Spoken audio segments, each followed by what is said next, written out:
Assalamualaikum warahmatullahi wabarakatuh. Salam sehat, salam perawat Indonesia. Pada video kali ini saya mewakili tim dunia keperawatan akan menyajikan video yaitu tentang penyakit apa sih yang menyebabkan sesak napas. Seperti apa infonya, kita langsung saja bahas berikut ini.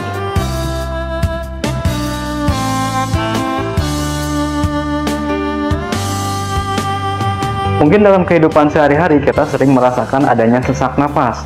Nah, namun kita sering bertanya-tanya, sebenarnya sesak napas ini penyebabnya dari apa sih?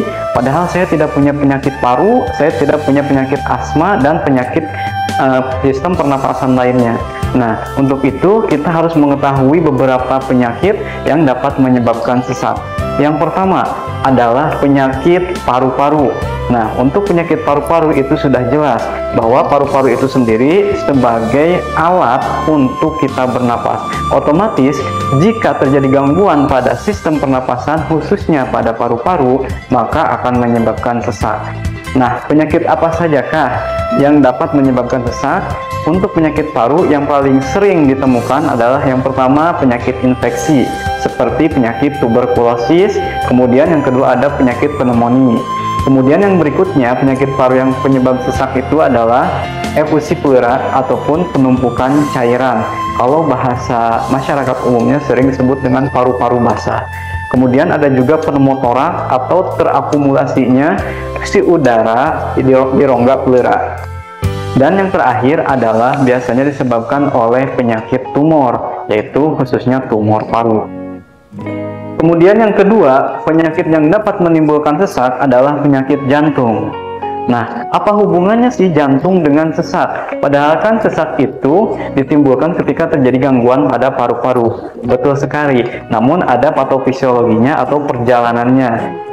Pada penyakit jantung, khususnya yaitu gagal jantung yang sebelah kiri itu akan menyebabkan sesak napas. Mengapa demikian? Karena untuk gagal jantung sebelah kiri adalah fungsinya ketika dia menerima darah, suplai darah dari paru-paru, maka dia harus mengalirkannya ke seluruh tubuh. Namun karena gangguannya pada jantung sebelah kiri, sehingga si jantung itu dia gagal untuk memompa darah ke seluruh tubuh, sehingga si darah yang dari paru-paru tadi dia akan terakumulasi di paru dan nanti akan menyebabkan udem paru ataupun tertumpuknya cairan di paru-paru. Nah, inilah yang akan menyebabkan sesak pada pasien gagal jantung. Kemudian yang ketiga adalah penyakit ginjal. Nah, ini kok lebih jauh lagi antara organ paru-paru dengan organ ginjal. Apa sih hubungannya? Nah, ada beberapa alasan kenapa sih penyakit ginjal itu dapat menyebabkan sesak. Kita kembali lagi ke fungsi si ginjal itu tersebut, di mana salah satu fungsi ginjal adalah untuk menyaring darah yang kotor dan juga untuk mengeluarkan si cairan tubuh yang sudah tidak terpakai itu melalui urin. Sehingga ketika terjadi gangguan ginjal, khususnya gagal ginjal kronis, itu maka akan tertumpuklah cairan tersebut di tubuh. Nah, apabila si cairan tubuh tersebut tertumpuknya di paru-paru, maka akan terjadi sesak.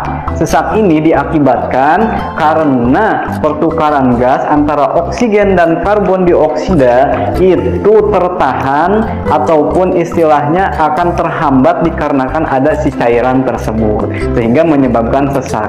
Selain itu, kenapa gagal ginjal bisa menyebabkan sesak?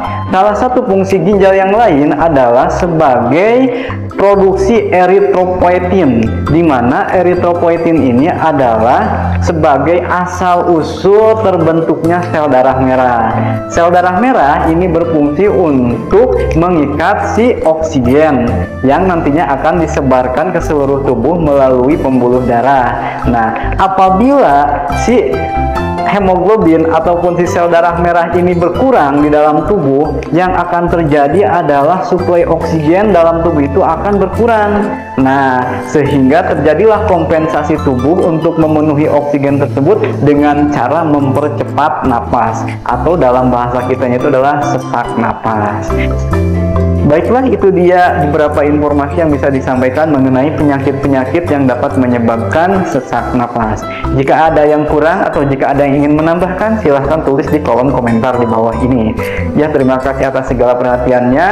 Semoga bermanfaat dan jangan lupa untuk teman-teman semuanya agar bergabung dengan kami, dukung kami untuk tetap menampilkan dan juga memberikan info-info menarik mengenai kesehatan dan juga info yang bermanfaat pastinya.